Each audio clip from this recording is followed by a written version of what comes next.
Hey friends, it's Lauren Taylor. Thanks so much for joining me in my craft room. I'm so grateful to have you here for a Pretty Pink Posh video. Today we're going to be creating a fun Halloween themed card using lots of new products from the latest Pretty Pink Posh release, like the adorable Halloween Cupcake stamp set and its coordinating dies, the Spooky Wishes shadow die set, and the new Layered Candy Treats stencil set. I've already done my die cutting and my stamping and die cutting, so let's jump into creating our background. I've cut down a piece of gray cardstock and I'm going to apply it to the center of this grip mat that I have on my glass mat, so that way my paper and my stencils won't move as I'm stenciling. And I'm going to grab the A stencil to start with. I'm going to be using Distress Oxides and some brushes to apply my ink. And I'm just going to quickly go through so you can see how each layer has different colors as I'm stenciling and adding some fun through these layered candy treat stencils. So I'm starting with Lost Shadow, and I'm doing this on the white parts of my candy corn, the lollipop sticks of my candies, and then I brought in milled lavender to be some of the wrappers of those candies in that first stencil. I'm bringing in the B stencil, and there's a lot more candies on here, so I'm going to do a few different colors. I have dried marigold, and that's going to be the orange of my candy corns. And I'm going to now bring in some twisted citron, and the twisted citron is going to be the green kind of oval shaped candies. I'll also bring in salvage patina to be the longer candies. There's like 3 different kind of spots on these candies, so the blue will be the 2 edges. And then I'll also bring back the milled lavender, and I'm going to use a larger brush to fill in all of those kind of lollipop circle shaped candies. For the C stencil, I'm only going to do some stenciling, and then I'm going to bring it back later to use some stencil paste. So I'm going to bring in Squeezed Lemonade, and I'm going to finish off my candy corns. And then I will also bring in Spun Sugar to color in the rest of those longer shaped candies with the blue on the sides. So I'm going to peel this off and set it aside, but I'm going to finish off the rest of those stencil openings once I'm all done adding in ink. So I'm going to grab my last stencil here with the cute jelly beans and wrappers.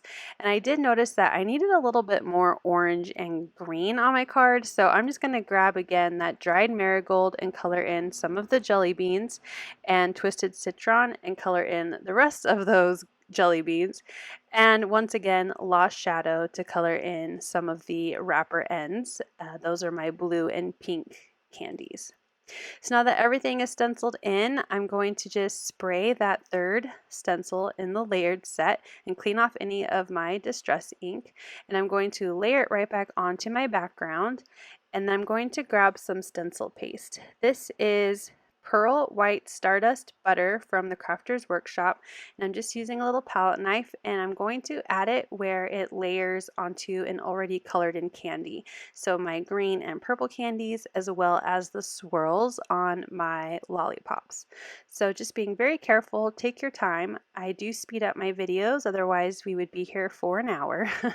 So I am just adding a little bit onto those openings, doing my best not to accidentally get any into another opening on the stencil, but honestly it wouldn't have been too sad if I would have had more shiny spots. I love a good stencil reveal, so let's take a look at how the background has turned out now that we've finished adding in all of the ink and the stencil paste. I love the soft look that this background has, so I'm going to set it aside to dry, and I'm going to pick up my workstation so we can move on to the next step. Now I had already die cut my Spooky Wishes shadow die set, so I have my shadows cut out of some purple cardstock that I thought matched milled lavender pretty well, but I'm going to add in a little bit of ink to the bottom edges of these 2 shadow die cuts, so it has a little bit more of an ombre effect, and it will really blend in with the purple that I have on my background for those little Halloween candies. I die cut the word Spooky Wishes out of some Holographic Cardstock.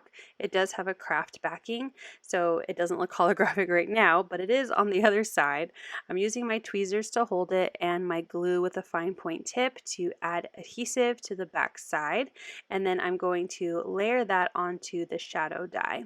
I think this really shiny sentiment on top of the purple is so pretty, and this holographic paper actually did inspire my color choices. It has a very fun kind of soft rainbow shine to the holographic cardstock, and that's why I went with so many colors on my distress inked and stenciled background. I repeated the same process with the wishes, but I'm going to add the little tittle of the eye by adding a little bit of glue onto the shadow piece rather than the word piece, and then used a jewel picker to drop that little dot above the eye.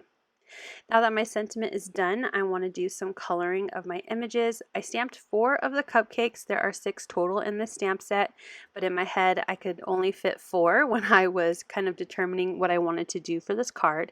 So I've stamped 4 of them and already die cut, and I just attached this to a low tack sticky mat. This particular one is from scrapbook.com, but use what you have in your stash. You just don't want your paper to move while you're coloring, but also not too terribly sticky that you won't be able to take them off when you're done coloring. So I'm going to go through my Ohuhu art markers. I like to use the Honolulu markers, preferably Honolulu B, and I'll just kind of run through the colors that I've chosen for my card today. So for the purples, my darker color was V160 and my lighter color is R250. My coloring is going to be 2 shades today. I just wanted to keep it nice and simple so it's easily able to be reproduced by anyone watching this video, especially if you have these markers. You can just kind of use what you have, but I wanted to share the colors that I thought matched well with the distress inks and the rest of the colors on my card. For orange, I'm using YR090 as the darker shade and YR4 as the lighter shade. So I've added purple to the top of one of my cupcakes, to the argyle print and my spider web, and I'm adding orange to my cute little jack-o'-lantern, as well as some sprinkles and the argyle print as well. For green, the darker tone is going to be GY3 and the lighter tone is going to be G050, and I'm going to be using green for a lot of the cupcakes, I guess you could say, because I'm going to be using it to color in 2 of my cupcake liners. So I have this one here with the purple, and then I'm also going to color it in above with my jack-o'-lantern. I also use these 2 colors to color in the stem of the jack-o'-lantern, and I did forget to say that I colored in the jack-o'-lantern's face with a gray, and that was CG050. So once all the green is colored in, so I have those 2 liners and my little spiderweb cupcake, I'm going to go into the yellows. And I used yellow on the stars, the argyle, and the top of my pumpkin cupcake. And those 2 colors were Y070 and Y050. For the pink, I'm using R190 and RV270 to color in the liner behind my spiderweb cupcake, and then it will also be some sprinkles and just some little touches with this pink color. So like the green, I filled in the dots of that liner. For the blue, I'm bringing in BG68 as the darker and BG4 as the lighter, and for that I'm coloring in more of my details on my cupcakes, like my ghost, my spider, and my bats. Finally, I'm going to bring in some chocolate, so it's E260 as my darker tone, and that's going to be kind of the glaze on this jack-o'-lantern cupcake, as well as the chocolate frosting for my bats, and the lighter color is E110. So that will pretty much summarize all of my coloring that I've done. If you have any questions about Ohuhu art markers or how I'm coloring, you can check out other Pretty Pink Posh videos as well as their Instagram, because I do sometimes post some coloring guides. To add in some final touches to my images, I'm just using a white gel pen to add in some highlights. I don't really have any kind of rhyme or reason to what I'm highlighting. I just put it where I think it would look nice because I don't really have a light source on this card. So I imagine the light source is from the card receiver looking at the card. I don't have like a sun or anything on the card. So once I get 2 of them done, I peeled them off and put them in a little tray so I don't accidentally smear any of the white gel pen, because I do that more often than I'd like to admit. And then I went ahead and added the gel pen to these final 2 cupcakes, and then I will peel them off this low tack mat just like I did the other ones.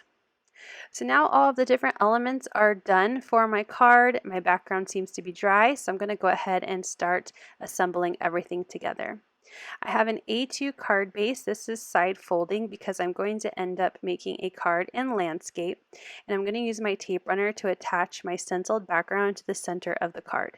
I did cut this to be slightly smaller than A2. It's like a 1/4 of an inch smaller, so it actually, I believe, 1/8 of an inch smaller. Yes, it's a very tiny white border around this background.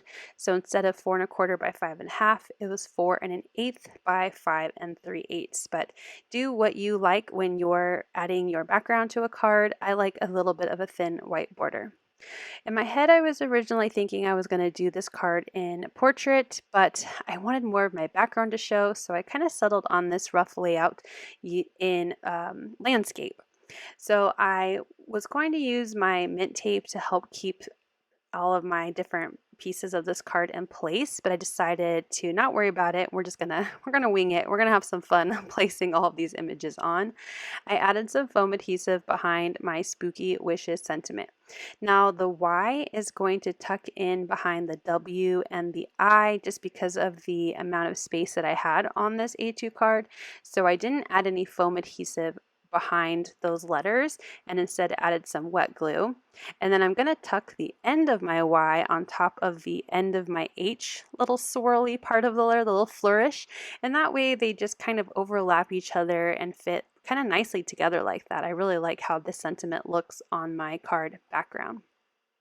I needed a little bit more stability behind the end of my Y, so I'm just going to throw in another little small piece of foam adhesive.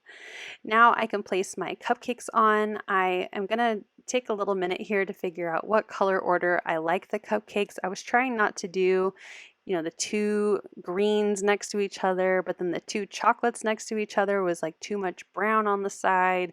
So I play around until I'm happy with kind of the order. And I do have my 2 green liner cupcakes together, but that's okay. I'm going to add foam adhesive behind all 4 of these cupcakes. So I'm going to start with my 2 cupcakes on the end. So I did the right side and now I'm going to do the left side.